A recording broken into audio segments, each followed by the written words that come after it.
and the White House have been out saying Ilhan Omar married her brother, that these are deportable denaturalization offenses. Yeah, so we actually think that Ilhan Omar definitely committed immigration fraud. If, perhaps, hypothetically, there was a 2028 run, would you rather run against Gavin Newsom, Kamala Harris, or AOC? Oh, God. So you're saying that Joe Rogan is wrong. We saw aliens.gov. I don't think they're aliens. I think they're demons anyway, but that's a longer discussion. There's a lot going on in the world, and you deserve answers straight from the chat. We have questions live from inside of the Executive Vice President's office at the White House. We are joined by J.D. Vance, the Vice President of the United States, to answer your questions. Let's go. You're here with the Vice President of the United States. JD, how's it going? Congratulations on baby number 4, by the way. Why not start off with that? Well, congratulations to you as well. Population problem. That's right. 8 kids between the two of us, so we're doing our part to make sure that America's birth rate stays high, but we're very excited. Usha's doing healthy. The baby's doing well. So knock on wood, we appreciate your prayers. The Johnsons and the Vances doing their part. That's right. What's your advice to young men, young Christian men coming out, like, when it comes to fatherhood? I mean, I guess an important driver, right? Of the motivation to do big, tough things, like that's right, going after fraud, like preserving an America for our children. It's like actually a great motivator. That's right. Well, first of all, my advice to young men who are thinking about becoming fathers, who are about to have babies, is you're never ready, right? There's no point at which you can sort of get all your little ducks in a row and get all your financial situation in a row. Whenever you have a baby, whatever stage of life, it will be shocking. It will be crazy. It will be the most difficult and the most rewarding thing that you've ever done. And I think about this all the time when a buddy of mine said that the only thing that actually prepared him for being a father was when Usha and I showed up with our first kid, and he was like 3 weeks old, and we looked like zombies because we had no idea what the hell we were doing. We had no idea how to raise this kid. And that said, I would do it all over again. In fact, if I have one regret, it's a very slight regret. I wish that we had started early and had more, because it's the most rewarding. It's the coolest thing. Now that our kids are, they're at the age 8, 6, and 4, where they've got their own little personalities and they're so quirky and fun. And they're all into different sports, and it's just an amazing thing. But I think our society tells young men that you only have kids after everything in your life is perfect. And I think that's a ridiculous attitude. You have kids, you figure it out. They're the thing that perfects life. Fatherhood is the absolute best motivator. Absolutely. It is. Like the biggest lie is that kids will take away from your careers. It actually 10X's your career and your motivation. Fixing fraud is a massive motivation for you and the fraud task force. That's right. You got to fix fraud to preserve an America for our children. You have to fix fraud to preserve Western civilization. We won't have a country. Correct. It keeps going the way that it's going. We'll go bankrupt, and everything that makes America great will disappear if we allow fraudsters to steal the American dream from the next generation. I actually just met with Nick Shirley one-on-one very briefly. Of course, he's one of the people who really blew the lid off this crazy fraud in Minnesota with the Somalian illegal immigrant community there. And you know what he said is, a lot of people in my generation, Nick, I don't know exactly how old he is. He's probably 21, 22. He's like, they can't find a job making $60,000 a year, which is what they'd like to be able to, buy a home and support a family. And meanwhile, they've got fraudsters. He's talking about his friends, not abstractions. His friends can't find that job, but they see people driving Mercedes making $1 million defrauding the American people. It's an absolute disgrace. And I think if we don't fix it, we are not going to have a country in 10 years. Well, what people need to see, I think that the fraud has been laid bare. We've all seen the Leering Center, right? Correct. The Leering Center is not an actual daycare. No. The Leering Center was fraud, right? And we've seen the hospice fraud in California. And so I think it's been demonstrated that this is a problem. What people need to see now is arrests, right? 100%. Deportations. They need to see that the federal government, the gears of justice, grind against these people, and they're not allowed to just continue. Yes. So let me give you an example, something I just talked about upstairs, but I think it's worth reiterating for your viewers. So you take a program that exists within Medicaid to help autistic children get the resources that they need. So you have a Somalian fraudster in suburban Minneapolis who says that they have 3 kids who are autistic, and maybe they don't even have 3 kids, and they certainly don't have 3 kids who are autistic. So it takes money away from the American citizens who need these services. It defrauds the taxpayer. And you're absolutely right that the thing that we need to do is get real justice. So, something I learned just the past couple of months, I had no idea that we do not prosecute fraud in this country if it's under $1.5 million per year. Okay? So think about that. Think of all the people who are $1.5 million a year. This is not chump change. That is meaningful money. And by the way, sometimes by prosecuting the lower level people, you get to the higher level people, who have sort of the conspiracy to commit fraud against the American people. So one of the things that we're trying to do with this task force is commit the Department of Justice to investigating all fraud and actually going after the people who are doing it at the small scale of $1.4 million, but also actually looking at the big conspiracies that are out there. Because, Benny, I don't know about you, but I do not believe that what happened with the Somalian immigrant community in Minnesota, I don't think that happens without some cooperation from politicians, without other people looking the either way, or maybe even being in the fraud themselves. Yeah, so, okay, let's talk about Ilhan Omar and Tim Walz. Exactly. And obviously, Ilhan Omar, the president and the White House have been out saying that she married her brother, that there is immigration fraud going on here. These are deportable denaturalization offenses. Can you give us an update on that? Yeah, so we actually think that Ilhan Omar definitely committed immigration fraud against the United States of America. And I talked to Stephen Miller about this actually recently. We're trying to look at what the remedies are. That's the thing that we're trying to figure out, is what are the legal remedies now that we know that she's committed immigration fraud? How do you go after her? How do you investigate her? How do you actually do the thing? How do you build the case necessary to get some justice for the American people? There's a related issue, Benny, which is she has been at the center of a lot of the worst fraudsters in the Somalian community. So do I know that Ilhan Omar was aware that the Quality Leering Center was defrauding the American people? I'm not certain of it, but we at least need to investigate it, because if people can commit wrongdoing without even the fear that they're going to be found out, that's a fundamental problem. So I'm worried about the immigration fraud. I'm also worried about, what did Ilhan Omar know about what was happening in the Somali community, and why was nobody looking into it until, frankly, Donald Trump came along? Yeah, that's right. What about, your friend, Tim Walz? I mean, you guys shared a wonderful moment on the debate stage together. I do feel very bad for Tim Walz because of what happened in the October 2024 debate. But unfortunately, we're going to have to maybe kick him again a little bit, because, again, I don't know. To be clear, I don't know what Tim Walz knew about the fraud that was happening in Minneapolis. But what I do know is that the Department of Justice is now going to look into it. We're now going to investigate it. And if he committed a crime, we're absolutely going to prosecute it. Yeah, same with Gavin Newsom in California. There's a lot going on there. Same with Gavin Newsom, same with a lot of folks. Voter fraud in California, hospice fraud. What about the voter fraud? Them just using fictitious names, paying people for votes? Perhaps you've seen this? We've seen this. We've also, look, California is the state that is most ripe for voter fraud, because they will literally prosecute you if you ask for voter ID. And this is one of the reasons why, Benny, to bring in another subject, this is why the Senate has to grow a spine and pass the Save America Act. Because when you allow people to cast a ballot and you don't even check their ID, in fact, you prosecute somebody at the polling booth who would check their ID, you necessarily invite fraud. And my favorite response on this, Benny, from people is when they say that, well, voter fraud doesn't happen that often. Yes. Two problems. Number one, not that often is still too much voter fraud in the United States of America. The right amount of voter fraud is actually zero. And number two is, if voter fraud doesn't happen that often, then why are you guys so dedicated to stopping our anti-fraud efforts? In other words, why do you care so much? And the reason they care so much is because they know that fraud happens in both our voting system, but also our welfare system way more often than they let on. You were in the Senate. You worked with some of these senators who refused to support the SAVE Act, like Mitch McConnell, Murkowski. You know the Senate and how it works. They're going on recess now, and people are enraged about that without passing the SAVE Act. Yep. They're now going on recess. Or without funding the Department of Homeland Security. Exactly right. This must frustrate you. You're the president of the Senate, I think, if I read the Constitution correctly. That's right. That's right. So what's your word to the senators here? What would you like to see happen? Are you available to cast the deciding vote to pass the SAVE Act?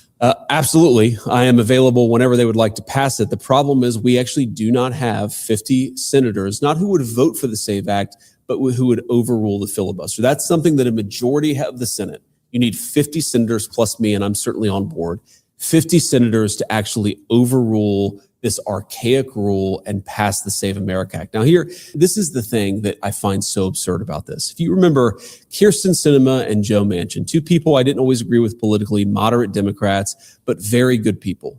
They are the people who saved the filibuster when the Democrats were in control of the Senate just a couple of years ago. What happened to them?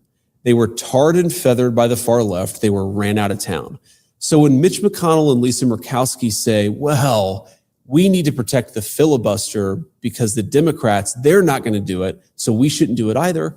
The Democrats ruined the career of Kyrsten Sinema for not overruling the filibuster. They're going to do it. So we might as well do it now to enforce the protection of the American electoral system. It's the dumbest political argument I've ever seen. I promise you, Benny, I would bet every dollar that I own that the next time the Democrats have control of the Senate, they will break the filibuster, pack the Supreme Court, and destroy this country. We have to do it now in order to save the country. Should the Senate be going on recess right now? No, of course not. Of course not. We should at least, the very minimum product that we should get before anybody's going on recess is, let's reopen the Department of Homeland Security. Okay, I heard from my mother-in-law this morning, chaos at airports. She's flying this morning. There are over 4-hour waits at the Houston airport. That's probably one of the airports that's the most affected by this. We want people to be able to fly and see their families over the Easter holiday without having to wait 6 hours in a TSA line. We want the TSA agents who are keeping our airports safe to be able to get paid. We want the people who are running our Coast Guard ships and preventing drug cartels from bringing fentanyl into our country. We want them to be getting paid. They're not getting paid because Democrats shut down DHS and went on recess. Republicans in the Senate should not be playing along. So we wouldn't actually need a SAVE Act if we got rid of all of the illegal immigrants in this country, right? There would be no illegal I would still voting. like it, but sure. Of course, but like it's like you're trying to put a Band-Aid on like the real problem. And I think the real problem is I don't know, what is the estimate from the White House of how many criminal aliens there are in this nation? And will we ever see mass deportations? There's been some headlines that like perhaps that's not the policy anymore. No, I mean, I've seen those headlines too. If you look at the number of illegal immigrants that exist in this country, we think that it's probably about 3 million lower than it was when we took office about 14 months ago. Now, that's a combination of self-deportations. We're trying to facilitate people who leave voluntarily. That's also, we're arresting more people and deporting them than we have pretty much at any period in the history of the U.S. government. The problem is we did inherit a mess. I mean, when I say 3 million, good news is that's 3 million fewer. My guess is we probably still have 20 million criminal illegal aliens in the United States of America. So there's a lot of work to do. But again, goes back to we've got to keep our foot on the gas pedal. And we also need a Republican Senate and a Republican House that's helping us. What I've realized, Benny, about Democrats and Republicans is Democrats, they always stick together. They always vote the way that their leadership tells them to vote. So when you say, well, you have 53 Republican senators, why can't you get the Save America Act passed? And the reality is that we've only got 48 or 49 Republican senators who are willing to do the right thing. Good news, that's much higher than it was, okay? So even 10 years ago, this is one of the fundamental transformations that Donald Trump has wrought on the Republican Party is 10 years ago, there would have been 35 votes to break the filibuster and pass Save America. Now it's 48. So don't get discouraged, just get involved because we need to get that 48 to 51 so we can pass this thing. So you're saying that Joe Rogan is wrong because Joe Rogan yesterday was roasting the Trump administration, saying probably the most offensive thing you could say, which is that Hillary Clinton and Barack Obama are better at deporting people than you. I did not see Joe say this. I'm going to text Joe because that is definitely wrong. So here's why this is wrong. When you look at the deportation numbers that go back to the Obama administration, they would count somebody who showed up at the border and they turned away as a deportation, okay? Now, we have almost no one showing up at the border because the border is secure. So if you have somebody show up at the border, let them cross into our country, provide them some free medical care and free food, and then you send them home, that counted as a deportation. What we're talking about is interior deportations. We're taking the flood of people that Joe Biden led into our country and getting them out of our country. The numbers from the Obama administration or any other administration, they weren't doing a tenth of what we're doing. So Joe is wrong on this. We've been the best administration in American history at deporting illegal aliens. The problem is we also followed the worst administration at letting them in. So there's a lot of work to do. Joe says MAGA's full of dorks. What do you think? You consider yourself a dork? He says MAGA's dorks. I think we have many, many fewer dorks than the far left, but everybody's got some dorks. We love our dorks. We love our cool kids. We love anybody who wants to save the country. So the domestic policy issues critical for the midterms, obviously. Yes. High gas. Nobody likes it. Grocery prices. There's been ups and downs, right? But also homes. I know this is critical for you. You're young. You're the youngest vice president in history. You're a young father. You understand the pains of young fathers trying to have housing for their families. Of course. And also what a threshold that is to actually start a family if you don't have a home. That's right. Right. And so what can young people expect from this administration when it comes to affordability? So you've heard me say this before, Benny, but I'll repeat it. But one of the main drivers of housing costs is that we let in so many people into our country and that we didn't build enough homes. Too many illegal immigrants weren't building enough homes. We're fixing both of those problems. If you actually look at rents have gone down, not stayed flat. They've gone down in the United States of America for the past 6 months. Now, I understand a lot of people were saying rents got too high, housing prices got too high. The fact that they have leveled off is a good thing, but again, we've got more work to do, but we've made a lot of progress there. You're right, gas prices way too high right now because of what's going on in the Middle East. The president said this is going to be short term. It's going to be a blip, as he said, a little excursion, and the gas prices are going to come back down to reality. Food prices, I think that we've done a good job. Again, I think rent and housing is probably where you've seen the most movement over the past 6 months, but there's just a lot more to do. And Rome wasn't built in a day. And I try to remind myself that while the average American has actually, this is just simple, objective dollars and cents, has gained about $1,400 since Donald Trump became president in take-home pay, the average American lost $3,000 when Joe Biden was president. So we've made a lot of progress, but Biden left us in a big hole, and we've got a lot more work to do. And by the way, just to be fair to Joe Biden, which I would never hear me. Wasn't counting on hearing that. But look, Biden accelerated problems that existed in this country for 30, 40 years. And it was bipartisan. It was Democrat and Republican. It was ship all of our jobs to China, let illegal aliens into our communities to make them less safe and to make it harder to buy a home. That was the official policy of the government until Donald J. Trump came along.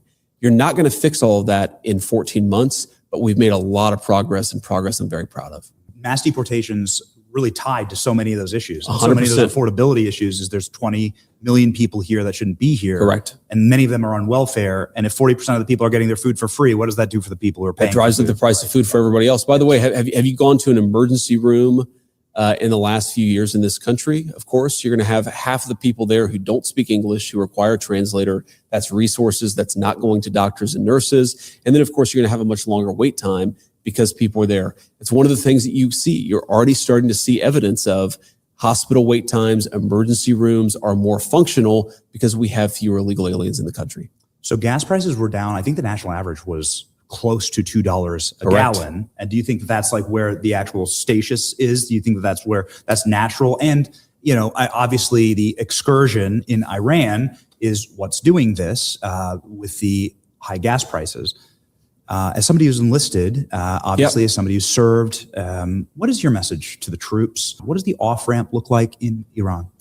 Well, the president said, look, we've accomplished the gross majority of our military objectives. I think you can make a good argument we've accomplished all of our military objectives. The president's going to keep at it for a little while longer to ensure that once we leave, we don't have to do this again for a very, very long time. That was fundamentally the president's goal. He said, look, this country, they're threatening us in all these ways. They're still trying to build a nuclear weapon. We need to neuter them for a very, very long time, and that's the purpose. You're right. Gas prices have certainly gone up because of what's going on in the Middle East, but they're going to come down, right? This is a very, very temporary reaction to what is going to ultimately be a short-term conflict. I think the president's been very clear about this, that we're not interested in being in Iran a year down the road, 2 years down the road. We're taking care of business. We're going to be out of there soon, and gas prices are going to come back down. We use the discombobulator. I cannot talk about the discombobulator. That's highly classified, Benny. This is my job to ask these kind of questions. You're going to release all the UFO files? We're working on it. It's funny. When I came in, I was obsessed with the UFO files. And then you start getting really busy worrying about the economy and national security and things like that. But I've still got 3 more years as vice president. I will get to the bottom of the UFO files. Okay. Have you peaked? Have you done a peek? So I actually haven't. I have full not. Independence Day. I have not been able to spend enough time on this to really understand it. Yeah. But I am going to. Trust me. I'm obsessed with this. I've already had a couple of times where I'm like, all right, we're going to Area 51. We're going out to New Mexico. We're going to sort of get to the bottom of this. And then the timing of the trip just didn't work out. But trust me, anybody who's curious about this, I'm more curious than anybody. And I've got 3 years of the very, very tippy top of the classification. I'm going to get to the bottom of it. Okay. So you haven't been to Area 51 yet? Not yet. Okay. Some Not people yet. say they keep the UFOs in Ohio. You know, they might, yeah, Hangar 18, Hangar 18, right? I've heard that as well. But I don't know. I haven't looked into it yet. Okay. All right. Well, we're waiting for it. We saw aliens.gov. You know me. We saw aliens.gov. I don't think they're aliens. I think they're demons anyway, but that's a longer discussion. Well, I can't let you go without a follow-up on that. Because Barack Obama is on this podcast and he goes, yeah, aliens are real, but like, here's where they're not. You know, I did not. And so Obama says, yes, aliens are, he gets asked point blank, are aliens real? He said, oh yeah. And then he goes, but they're not at Area 51. And well, where are they, bro? Well, that's what he says. Right. There's a great question. Trump had to go save him, and he said he's going to declassify. Okay. So you think they're demons? Well, look, I think that celestial beings who fly around, who do weird things to people, I think that the desire to describe everything celestial, everything as otherworldly, to describe it as aliens. I mean, every great world religion, including Christianity, the one that I believe in, has understood that there are weird things out there, and there are things that are very difficult to explain. And I naturally go, when I hear about sort of extra natural phenomenon, that's where I go to, is the Christian understanding that, you know, there's a lot of good out there, but there's also some evil out there. And I think that one of the devil's great tricks is to convince people he never existed. Yes. Okay. I've been given the wrap, but here we go. I can't let you go without one final question. The last question. All right. I'm not going to ask you about running in 2028. I won't. Okay, I won't. I've heard the answer a million times. But I will ask you this. Since we started on fraud, and since it's going to come back to it, if perhaps, hypothetically, there was a 2028 run, would you rather run against Gavin Newsom, Kamala Harris, or AOC? Oh, God. Oh, man. You just asked the question. You just asked it in a different way to try to trick me. I'm not nearly as easy to trick, but look, I'll say this about the Democrats. They don't seem to have a very strong bench, and I'm not too worried about any of these people as political candidates. I am worried about them as potential presidents because they're all in their own way nightmares. The thing that I continue to find very interesting about the modern Democratic Party is, on the one hand, they say that they stand for working people. And on the other hand, they support the importation of millions and millions of people who undercut the wages of working people, who take away housing and healthcare from working people, who stretch the social fabric that normal Americans depend on. And I just think until the Democrat Party wakes up to the fact that, Cesar Chavez, the old socialist union organizer who hated illegal immigration, recognized this, that you cannot stand for working people and mass immigration. You have to choose one. Until the Democrats make a smart choice, I'm not worried about who they nominate, but God forbid any one of those people ever became president, because then we would have what Biden did to this country on steroids. And now Jimmy Kimmel's making fun of plumbers. You see that? Mark Wayne Mullen upstairs. He said Mark Wayne Mullen's a plumber. Shame on him. He shouldn't be in charge of our security. You'll be shocked to find out that I don't watch Jimmy Kimmel on the regular. I deal with enough annoying people as it is. Well, that was real life. Ladies and gentlemen, J.D. Vance, live from inside of the executive office of the vice president here at the White House, talking demons and aliens. Speaking of alien demons, Ilhan Omar potentially getting deported. What a wild interview. We hope that you enjoyed it. We took all of the questions directly from the chat. We are a channel that is going to lock in and make sure that we are pushing your priorities here. That is my job, to ensure that your voice is heard by the people that you elect. Also, that America First policies are instituted, and that's why I'm proud to be partnering with the America First Policy Institute on this interview and many more to come. America First Policy Institute ensures that our elected officials have the side held up when it comes to actually passing policies and enforcing regulations that serve our movement and the American people. It's not enough to just get to DC. You have to actually work once you are here. The housing policy issue is something that I've been working on personally with AFPI, and we're proud to have them as a partner on this banger of an interview. Hope you enjoyed it. God bless you. It's your boy Benny from the White House. See you.